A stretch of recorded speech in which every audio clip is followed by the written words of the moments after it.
Hi, it's Zoe Routh, and today I had the pleasure of interviewing David Robson. David is a senior journalist at the BBC. He writes in-depth features on medicine, psychology, and neuroscience for Atlantic, New Scientist, Mosaic, Aeon, and The Guardian.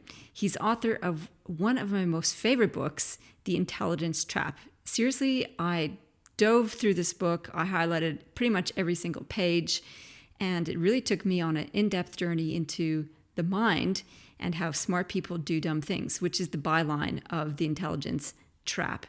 In this wonderful interview, we talk about a whole range of things based on the book and what we see in the world. We talk about evidence-based wisdom, the traps that smart people fall into, the big mind trap driving Brexit and other polarizing events around the world, and most importantly, what we can actually do to avoid these traps. We can think better, make better decisions, and live better in curiosity and awe and wonder at the world. It's a wide-ranging interview with tons of gold nuggets in it. I hope you like it. If you're a new listener, welcome. If you're a returning listener, thank you so much for listening again. And feel free to hit like and review the podcast. It really helps the show get spread around. And also, sharing is caring. So if you like this episode, please share it on all the socials. Thanks very much. Okay, let's get into it. So thrilled to have you on the podcast, David Robson, author of one of my most favorite books ever so far, The Intelligence Trap, Why Smart People Make Dumb Mistakes. So welcome all the way from Spain, David. Oh, it's absolutely my pleasure. Thanks for having me. I love this book. And Googling a little bit about you, as you do when you cyberstalk people you want to talk to, you've got a huge array of wonderful articles on your site, and you've interviewed some of the most amazing people. What surprised you the most? What has surprised you the most in all of your interviews with crazy folk? Oh, yeah, that's a good one. I mean, I think for me, the one that really sticks with me is actually I interviewed these people who are like, they called themselves like real life vampires, which sounds like they're maybe just crazy people or like kind of fetishists or something like that. But actually, that was my initial response. So these people actually drink human blood. They have a donor and Okay, that's just they kind of weird, first of all. Like, that's yeah, just weird. right. It totally is weird. They use often like medical apparatus to extract the blood. It's not really like a vampire, but they definitely do drink it. And I was like, why would someone do this? Like, what's the motivation? But the deeper I dug, the more I realized that actually they're quite vulnerable people who have all of these strange kind of symptoms that are difficult to explain by medicine. Probably some serious illnesses. They've got like irritable bowel syndrome, chronic fatigue syndrome, that kind of stuff that isn't really being served by medicine. And for some reason, they've settled on this as being one cure. No, I don't believe it is a cure. I think it's more like the placebo effect. But, I think they're desperately really looking for some explanation for their illness and some way of trying to treat it themselves. And so I actually ended up feeling a lot of empathy for these people and really feeling that actually, they shouldn't be mocked and they should almost not be taken seriously, but that their needs should be more recognized by doctors to try to help them to find like a proper scientifically proven cure for their illnesses. Well, it is, yeah. I mean, you must be at the end of your tether if you're extracting blood from other people and drinking it. That's not a normal thing to do. Right. And I love how you end with compassion for them, because you must be really under a lot of stress and pressure if you're going to that ends. And also, but to come to your final point about that we need to find a proven cure for your illnesses. Right. And I think sort of speaks to the undertone of your book itself, which is evidence-based wisdom. Yeah, exactly. So that's something that's been so important to me throughout my life really has been, looking for kind of evidence for any kind of actions that you do, you want it to be kind of rational. And so that's really the heart of this book as well, is looking at, the concept of wisdom that's been around for millennia, like how can we live the best life possible? How can we behave in the best way possible? But then there's now this really exciting science behind this that has really tried to take the philosophical definitions and then look for the psychology of what actually can help us to take a wiser outlook on life. And there's just so much great research. It's a really budding field now. A budding field on wisdom or on evidence-based wisdom? On evidence-based wisdom now. Yeah, the kind of scientific study of wisdom. So it's setting up a little bit of a dichotomy in my mind, and maybe it's a false dichotomy about science versus philosophy or science versus spirituality. How does that play out in your mind? Like, is science your religion? Maybe that's not a fair question, but I'll throw it out there anyway. Yeah, that's a good point. So I'm not religious. I wouldn't say science is my religion because I don't think you have to have faith in science in the same way. Like I feel like any of the scientific ideas that I kind of believe now, I'd be happy to turn over if there was new evidence that came along that disputed that. And I think that's one of the joys of science. You never reach an end point. There's always something more that can come along that can change your opinion. So you always have that kind of curiosity and awe. Yeah, so I think that's how I would see science, not as a religion, but as something that definitely guides my life. It's interesting though, because curiosity and awe is a reverence thing. It's a kind of a spiritual practice in itself, in some ways. So there's Yeah, twinges to what you're talking about. there's an emotional element to that. I don't think science has to be totally kind of dry or boring. Like I think there is this kind of wonder at what science can explain that I guess maybe does serve the purpose that other people might also find in religion. I love it. So coming to the book then, why did you write this book?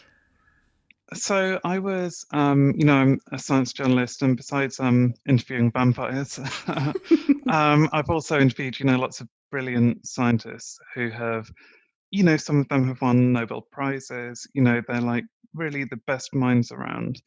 But as I was doing that, I would also come across these stories of people who, might have made like a great discovery, but also had these really, really bizarre views. So my favorite is this guy Kary Mullis, who won the Nobel Prize for the polymerase chain reaction. So that's used in genetics. It's really the foundation of all genetics research. So it's really like such a seminal discovery that some people just divide biology into two eras, kind of before and after Kary Mullis. It's difficult to be more influential than that. But he, has had some really, really, I think, dangerous beliefs over his life. So he denied the link between the HIV virus and AIDS. He also denied that humans are causing climate change, which the scientific consensus really shows that humans are causing climate change, but he denied that right up until his death. He believed in kind of astrology and said that was a much better predictor of human behavior than psychology. So he had all of these, what I think are kind of unscientific beliefs that just don't really look at the evidence rationally. And it was that kind of story that just made me start to think, well, how could someone so intelligent in one way also take such irrational beliefs in the other? And are they actually separate things? Is rationality and wisdom just different from intelligence? And what are the psychological mechanisms behind that? So I kind of dug around, and actually, psychologists really are now asking that question, partly with this new discipline that I mentioned, evidence based wisdom. There's also a really exciting new work on measuring rationality itself. So there's like now a rationality quotient that's different from the intelligence quotient that looks at how well you can appraise evidence and come to the best possible decision based on the information you have at your disposal. And that doesn't correlate so well just with IQ itself, it's a separate entity. So it's really then looking at all of this psychology and realizing that actually there's this new story to tell about our mental capacities. And there's so many other skills that we can cultivate besides intelligence and besides the skills that are taught at school that could really help us in our lives. And I think that's an interesting question to pose. If we have a strong IQ, the rationality quotient that you describe as well doesn't necessarily come hand in glove with being an intelligent person. So you could be, as as the example you gave, very intelligent person, lacking in some rationalizing capacity in some other areas. Does the rationality quotient correlate with any other types of intelligence? Right, so that's a really good point. So the rationality quotient itself correlates, moderately with IQ, which is the kind of analytical intelligence that we've measured before. So, like pattern recognition, that kind of raw brain power that you have. Whereas the rationality quotient looks more specifically at these kind of cognitive biases that are now very famous thanks to Daniel Kahneman. So things like the sunk cost bias, which is where you invest so much in a project initially that even when it starts failing, you're so attached to your initial investment that you don't want to let go. So you actually just end up spending even more money, even more time trying to save that project, more than you could possibly ever get back from it.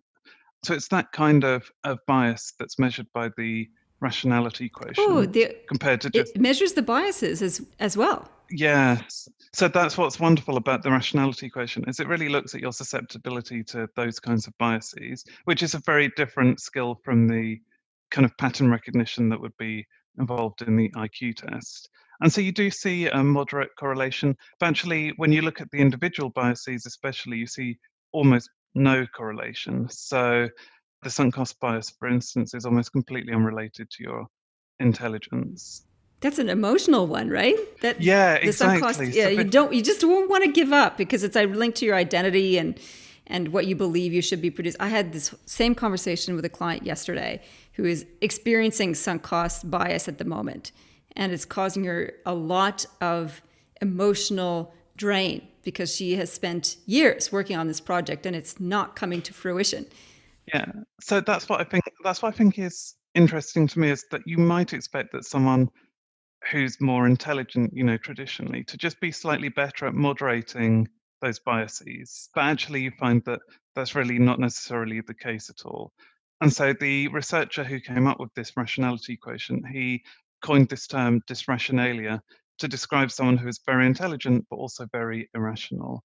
And it's not just the sunk cost bias, there's also things like framing, the way like advertising is kind of worded can really change your perception of something like a statistic, even if it doesn't actually change the meaning at all. So it's why we say something is 95% fat free rather than 5% fat, because emphasizing the fact it's fat free kind of somehow makes it feel a lot healthier. So, and again, you see with framing, people who are very intelligent can also be very susceptible to that kind of bias. So I just think that's a really important finding, is to realize that you might have done amazingly well at school, you might have, a PhD, but you could still be very irrational in all of these other areas, other ways of measuring decision making, and that could affect your life in all kinds of ways, and in professionally and personally.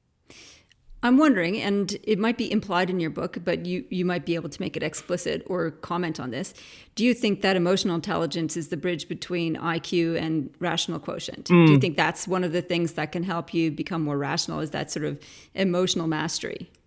Yeah, absolutely. So I definitely think that's important, like you said, with the sunk cost bias, where it's kind of like regulating those feelings of disappointment and frustration and kind of separating it from your identity. Similarly, with things like framing, actually, there are some studies showing that, things like mindfulness meditation actually can help you to become more resilient to biases like framing or anchoring or all of these things. And it seems, in a way, that just by mastering your emotions just a little bit, you can just feel a bit more detached, and it just gives you that space to think about the information you're consuming more deliberatively and less intuitively, and that helps you to be more logical in your decisions. So, absolutely, I think that the kind of measures that we're kind of traditionally associated just with maybe managing your emotions for your relationships actually helps your decision making in loads of other ways, because you're avoiding the kind of intuitive emotional aspect of the decision making. You write about intuition in the book and how it can take you off course and how you can rein it back with what you call an emotional compass. Can you explain a little bit about how intuition can be, well, a load of hogswash or it can lead you off course? That's probably a more gentle way of saying it. Because I used to rely heavily on intuition and teach trust your intuition. And having read your book, I'm like, maybe not. So tell me about why you discount or disparage a little bit intuition. Yeah, exactly. Because I would say intuition actually can be really helpful, but you don't want it to be the only thing that's guiding your decisions. You kind of want to be analytical about your own intuition. And so the problem really is that when we're intuitive, we tend to rely on these kind of heuristics. It leaves us open to the all of the biases that I've just mentioned, and also to all of these other kind of affective biases as well, not just the cognitive biases, but things like whether it's sunny outside can really affect your decision making quite a lot, they found. So if you're hiring a new employee and it's raining, you're much more likely to give the new employee a much lower rating than if it's sunny outside. And That's it so just doesn't make depressing, isn't it? Because that we have no control over the weather. right, exactly. And you see the same in stock markets change based on like whether a country wins or loses the World Cup. And again, these investments shouldn't be connected to that, but it's just the way people are feeling is affecting their investment decisions. And the problem here is that if you're relying just on your intuition and you're not aware of those other emotional factors that might be shaping your decisions, they just kind of sway you. It's like a kind of current in the sea, kind of moving a boat, but the current is kind of so deep you don't even notice that it's dragging you off course. And that's why I think you should really cultivate this kind of emotional compass that I talk about, which involves this awareness of your emotions. So you have to be, first of all, aware of the kind of bodily signals that show that you're feeling an emotion. And some people just aren't very good at actually reading those signals or noticing them, but you can train that ability. And then you also have to be able to label and identify those emotions. So some people, they might feel very agitated, but they don't know whether that agitation is happiness or excitement or anger even. They kind of confuse them all. They're like a big miasma, a big mess. Whereas other people are very precise in the way they label their emotions. And there've been great studies showing that actually that ability to label your emotions does help your decision making in all kinds of areas that we wouldn't have previously expected. So, investors who have greater emotion differentiation, as we call it, actually do make bigger profits over the course of a month or a year, just because they're able to pinpoint the emotional factors that might be swaying their decisions. And by pinpointing them, they can start to account for them. And, maybe they would realize, oh, I feel happy because it's such a glorious day outside, and they can separate that kind of happiness from the optimism that they might be feeling about a particular investment. So that's very important. And then the third part of the emotional compass is regulation. So that's just having the effective strategies to help to tone down those kinds of feelings that could be really leading you astray. So things like disappointment in the sunk cost bias, for instance, or when an investor has made a big loss, the temptation is just to try to go back in and kind of win it all back, and that can lead to rash decision making. So you need to find ways to kind of regulate and control those emotions. And together, those three things, the awareness, differentiation, and regulation, if you have all three, then actually your decision making is going to be a lot stronger. And you can still feel your intuition strongly, and you can still be guided by them, but you can just think about them in a little bit more of an analytical manner. So they can be one important piece of information, but they're not going to lead you astray because you also have the kind of greater analytical capacity to weigh up like what might be changing your decisions. I loved it. And I love this emotional compass part of your book because throughout the first part of the book, I was like, oh, this is so depressing. The brain is useless.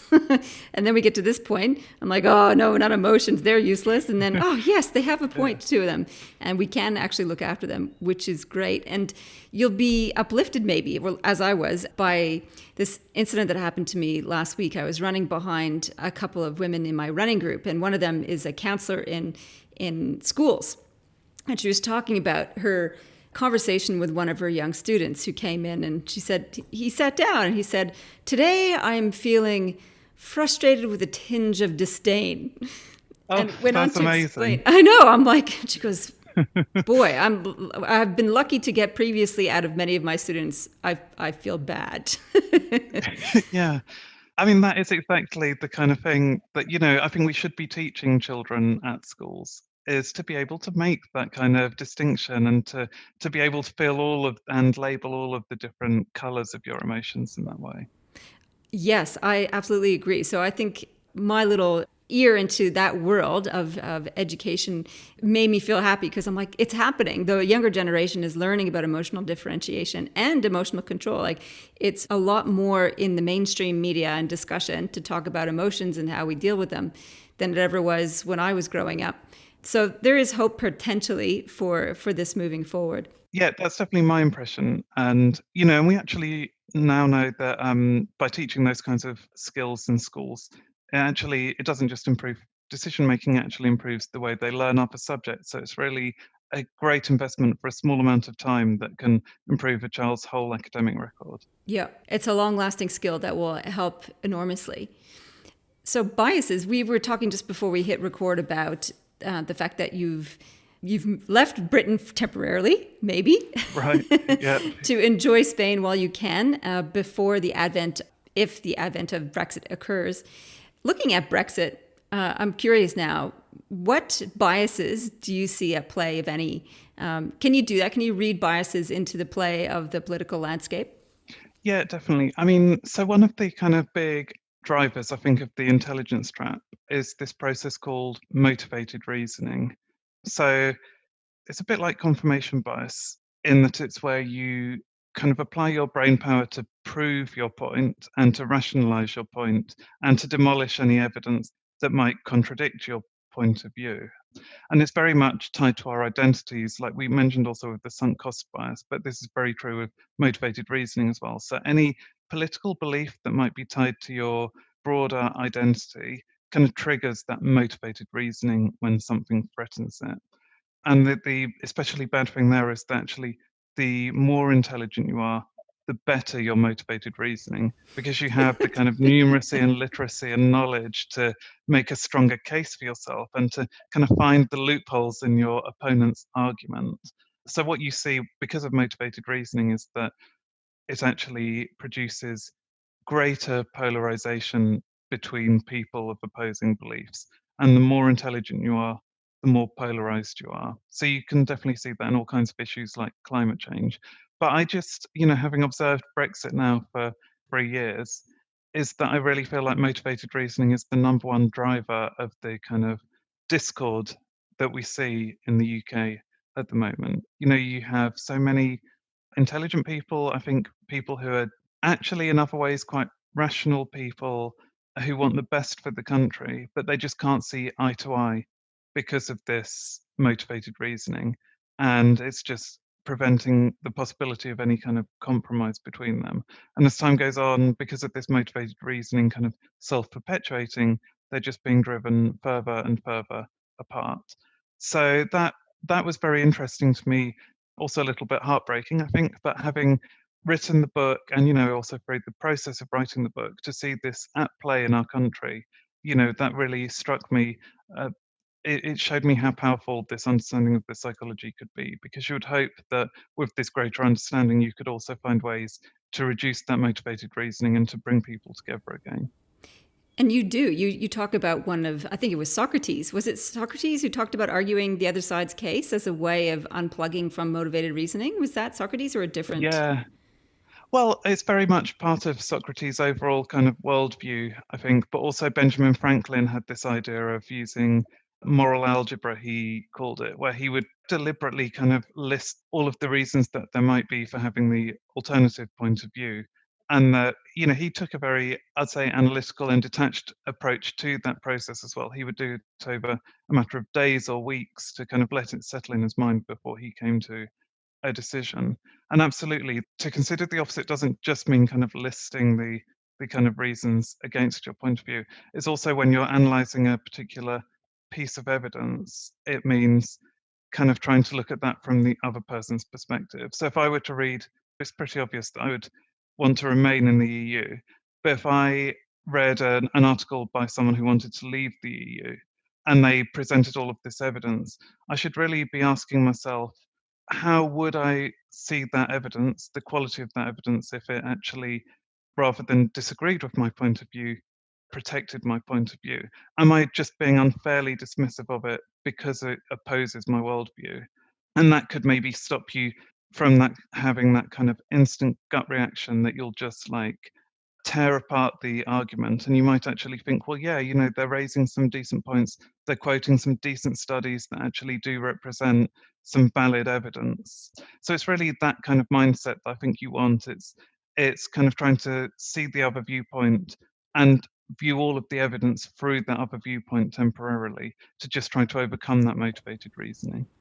I think so. What you're describing is the core premise of evidence-based wisdom: is that it's default to assessing the quality of the evidence to assess the quality of the argument, and that's different to then asking yourself, "Do I resonate with that? Where are they coming from? What's their worldview?" Which is probably where I'd default to. How are they thinking about themselves in the world that would generate that perspective, as opposed to what is the evidence that they're putting forward? Yeah, that's exactly it. And to try to step into their shoes and think, well, why is that evidence convincing to them? And, am I unfairly dismissing it just because it doesn't fit with what I want to believe? That's really what you're trying to get at there. This is a really important point, and it's showing not just in Brexit, but in American politics and in Australian politics as well. And actually, probably in a lot of nations around the world where you have factions that are getting further and further apart because they attach so much emotional energy and identity to these reasonings and not, as you say, evidence. Yeah, I mean, I think you do see it across the world. And, the thing that I find interesting is our intelligence has actually increased over the last 80 years. Our IQs have risen by about 30 points. But in a way, I feel like we're just applying that reasoning in just as kind of biased and prejudiced kind of ways as we ever did. We're just applying that intelligence to drive people further and further apart. And that's why we need evidence-based wisdom to help us apply that intelligence more wisely, more fairly, so that we can actually look at the evidence on something like climate change and together come to some kind of consensus on that issue. I think there's possibly one other aspect that can help move us towards a more inclusive society. And it's not just evidence-based wisdom. It's actually a more inclusive worldview. And I just interviewed Cindy Wigglesworth, who wrote SQ21, the 21 Skills of Spiritual Intelligence. If you haven't come across it, it's worth reading. Oh, yeah, that sounds interesting, yeah. And she describes spiritual intelligence as essentially advanced emotional intelligence. And so the capacity to see oneself as part of a greater whole and how to see ourselves as linked as a global economic environmental system is what we need to have wise and compassionate leadership. And I think that element combined with evidence-based wisdom is a powerful force. And that would probably diminish or minimize the divisions that we're experiencing because of motivated reasoning. Yeah, exactly. I mean, I think that's the kind of other element of kind of overcoming motivated reasoning is to kind of try to understand the common ground and like what you and the people who you think of as like your enemies or your opponents, that actually to just recognize that you're all basically want the best for your country and you might have like fundamentally different ideas about how to achieve that, but it's still recognizing the fact that they're coming from a good place, hopefully. And that's something that I just think we're forgetting now. And we're looking at these people as if they are a serious threat to us. And actually, we should maybe be trying to just look for what our shared values are. And as you come to that kind of agreement, you'll find that things like motivated reasoning might decrease so that you can come to that kind of compromise. It's so much easier just to demonize the people who disagree with us. Right. Yeah. Exactly. I mean, it's a lot easier. And actually, with things like social media, you get a lot of social cachet from demonizing the people that disagree with you because, I think Twitter kind of thrives on outrage, and it's easy to score points in that way. But actually, we need to look beyond that to actually kind of solve these big global issues. Yeah, I'm hoping that that's diminishing. I don't find too many people who get excited by outrage. But then again, who knows? Maybe I'm biased or blind to that part of things. I do want to ask you about something you wrote in the book, which the taxonomy is hilarious. Or maybe I think it was you who called this, and correct me if I'm wrong, pseudo-profound bullshit. To be mindful of this as a bias. Yeah. Explain what you mean by pseudo-profound bullshit, and then I'll ask you about Deepak Chopra. Sure. So that was actually coined by the scientist Gordon Pennycook, but it is a fantastic term. And so that is these where you have these kind of phrases that are often shared on it might be shared on Facebook or Twitter, maybe with this picture of a sunset or something. And it could sound quite profound, but it would be, but actually, when you look at the words themselves, they don't really, there's no message behind the sentence. I'm trying to think of a good example. Yeah, I can't remember one off the top of my I head. think it was something you said intention and attention are the sum of manifestation or something to that Yeah, effect. that's exactly it. And so, you could just read that, and if you're not really thinking very deeply about it, you think, "Oh, that's a really nice sentiment, that's quite profound, that's quite meaningful." But then you actually interrogate it, and it's like it's just a collection of words rather than actually conveying anything meaningful. But lots of people do rate those messages quite highly, and they're very, very well shared on Facebook and Twitter. So this scientist, Gordon Pennycook, wanted to understand, why is that? And is that a similar phenomenon to fake news and other kinds of misinformation? Well, pseudo profound bullshit actually makes you feel good. Yeah, The lovely sunset and the nice words. yeah, it serves some kind of purpose, I guess. Yeah, and his research was very interesting in that it did show that actually the kinds of people who are susceptible to fake news are also susceptible to pseudo profound bullshit.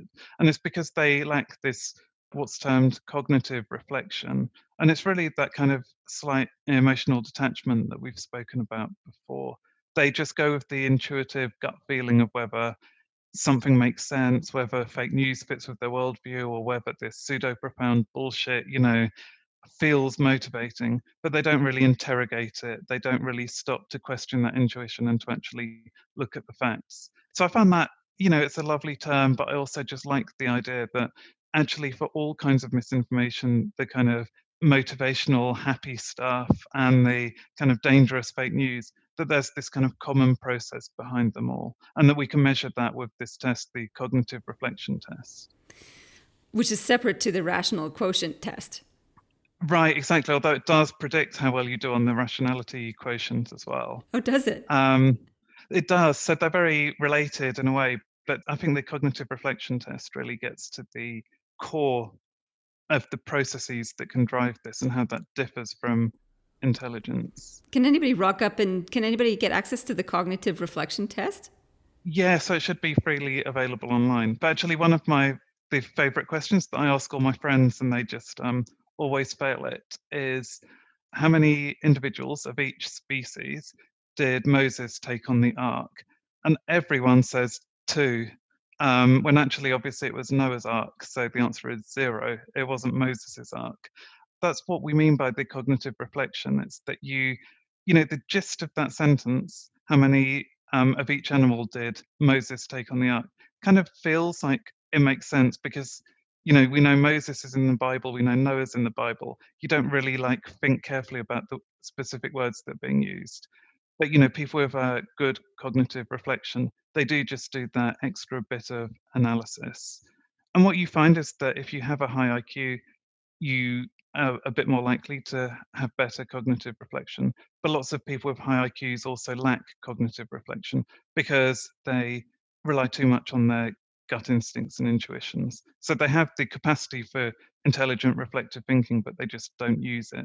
And that's why even intelligent people can fall for things like misinformation or pseudo profound bullshit, or also the biases in the rationality quotient, because even though they can think analytically, they're just a bit too lazy to actually do that when they don't really have to, when there's not an actual exam in front of them that they're really trying to apply themselves for. So I think that to me was one of the core findings for understanding the intelligence trap and why smart people do dumb things.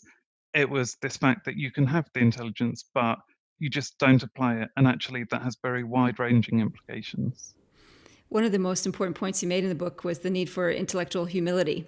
And that was, Mm, again, one of Socrates' principles. And I think that goes to the core of the intellectual laziness brought about by intellectual arrogance. So if you're smart and you know a lot of things and you've had a lot of success in your career, you're more likely to go, yeah, I know that. And you get hooked up, all of a sudden you're saying that Moses led the ark and when it was Noah. That actually makes me think about, so there's so many important points that you make in your book. What, if any, is a keystone skill or strategy to help avoid a lot of these intelligence traps? Yeah, I mean, I think like intellectual humility, like you just mentioned, would be incredibly important to cultivate. So, just always kind of questioning, how much do I actually know on this subject? And how much am I basing my kind of perceptions of my own knowledge maybe on an education that happened 10, 20, 30 years ago, rather than, actually updating it now. So always just questioning whether you might be wrong, whether there's more information that you need to find out before you come to a belief, and to always be open to that other evidence. And we know that, intellectual humility is this kind of spectrum. People are reliably more arrogant or less arrogant, more humble or less humble, and that you can move along that scale with kind of effort and determination. So I'd say that is one important element. I'd also say the consider the opposite strategy that we just spoke about is also a really good way of kind of practicing that intellectual humility and putting it to the test. So I would always say, whatever you're looking at, whatever decision you're making, just take that time to just stop and think about why you might be wrong, what the alternative point of view might be, what the evidence for that alternative point of view might be, and what further information you might need to prove your own view and disprove the other view, and vice versa. So I think that's absolutely essential. Things like the emotion differentiation that we spoke about can be cultivated, it seems, quite easily. So spending just maybe 10 minutes each day kind of probing how you're feeling and really questioning what those emotions are and trying to find the most precise labels possible, that should have knock-on effects for your decision making in lots of other areas later on. It's a kind of skill that once you get into that mindset, you find yourself applying very naturally when you're making a decision too. So just a bit of practice in that can be really helpful. I would say that all of that together really would be my top tips for kind of avoiding the intelligence trap. And finally, I would just say that actually curiosity is one of the best drivers and the most important traits for avoiding the intelligence trap. So, we can measure curiosity with all of these scientific tests now, and you actually see that the more curious someone is, the less likely they are to suffer from something like motivated reasoning, because they just love finding out new facts so much that they would rather read evidence that contradicts their point of view than not know that fact, and they will accept that fact just because it's so inherently interesting that, to them to kind of pick up a new fact.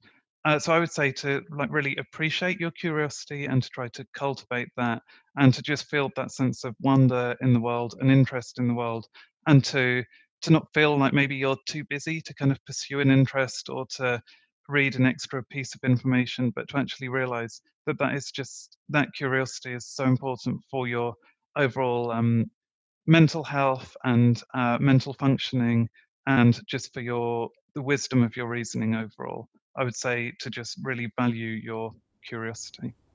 I love it. I love how we come back to a childlike state of curiosity, humility, and awe and wonder at the world. It's such a lovely way to be, and I think take Yeah. off blinkers and be a bit more childlike is a lovely message to help us move through the world better. Yeah, that's exactly it. And I've never really thought of it as being like a childlike state, but it really is. It's like trying to avoid the arrogance that we build up as an adult, and to just be that in the same mindset as that little kid who, you know, yeah, doesn't have these blinkers and is just like longing to learn and discover and understand what's happening out there. Yeah, that's great. So, what are you focusing on now? So, you're a curious person and you work on really interesting projects. What are you currently diving into? A few different things actually. So I'm writing a couple of pieces for New Scientist magazine, which is quite popular in the UK. One of them is looking at the art and science of conversation, so how we can Oh, so have exciting. better conversations with other people. I think that's very fun. I'm also trying to work on a proposal for a second book, which I won't say what that's about yet, but fingers crossed that'll come off, because I did love the whole process of writing the first one. So Did it take you very long to write your first book? it did actually, yeah. So it took me, Yeah, about 2 years of the kind of writing, and then you have a kind of year of the editing and building up to publication. So I actually started working on it in March 2016, just before Brexit. And that's why I found it so interesting then to see how all these processes were playing out in British politics. So if we wanted to keep up to date with your wonderful publications, where can people go to follow you? So they could go to my website, which is davidrobson.me, or they could follow me on Twitter, where I'm D_A_Robson. And probably Twitter is the place where I share all of my new publications, and I'm very happy to discuss them with readers as well through Twitter. So that would be the place to find me. Fantastic. One last question. Any favorite books to recommend? Any favorite books? Let's see. Well, one that really sticks in my mind that, is really a model for me of good science writing, but also I just find so fascinating is Cure by Joe Marchant. So that looks very much at the things like the placebo effect in medicine and the mind-body connection. I like it because it kind of looks at these ideas that we had once considered to be like spiritual ideas about the mind and the body, but actually shows that there's a lot of value to them in medicine. So that's a great one. I'm also just reviewing Possessed by Bruce Hood, and it's absolutely fantastic. It looks at our relationship with our possessions, and whether that is part of human nature or whether we can escape this kind of drive to own more things, which we know is kind of destroying the environment. So that comes out in a few weeks' time, and I would absolutely recommend that one. Possessed by Bruce Hood? Hood. Hood, sorry. Yeah. Hood. Excellent. Yeah. All right. I will put a link to all the books that you recommend and also to David's site and resources at zoerath.com/podcast/David Robson. So if you're listening to the podcast, it'll be all in the show note descriptions right there. Your fingertips, feel free to click on through. David, thank you so much for sharing all of your evidence-based wisdom and the spirit of curiosity and humility that you bring to the table. And what a wonderful book The Intelligence Trap is. I so value it, and I'm so grateful for having you on the show. Oh, thank you. It's been my pleasure. They were great questions, really interesting discussion.